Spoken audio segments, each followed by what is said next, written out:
أعوذ بالله من الشيطان الرجيم بسم الله الرحمن الرحيم। अभी हम तीसरा रुकू शुरू कर रहे हैं। وإذ قال ربك للملائكة إني جاعل في الأرض خليفة قالوا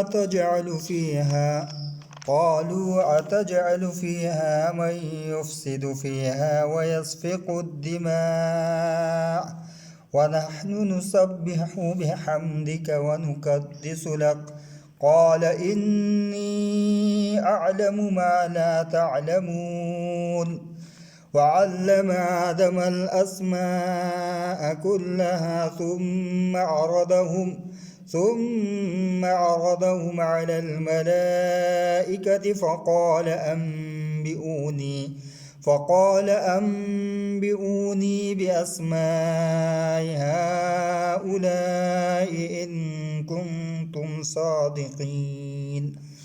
قالوا سبحانك لا علم لنا إلا ما علمتنا إنك أنت العليم الحكيم.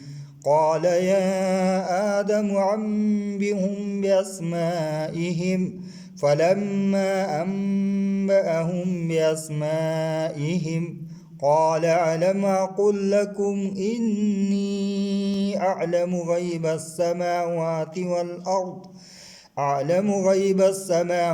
والأرض وأعلم ما تبدون وما كنتم تكتمون.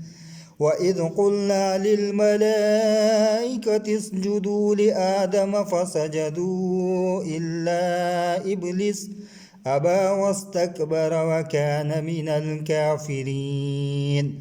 وقلنا يا آدم اسكن أنت وزوجك الجنة وكلا منها رغدا حيث شئتما ولا تقربا هذه الشجرة فتكونا من الظالمين. فأزلهما الشيطان عنها فأخرجهما مما كانا فيه وقلنا اهبطوا بعضكم لبعض عدو ولكم في الأرض مستقر ومتاع إلى حين.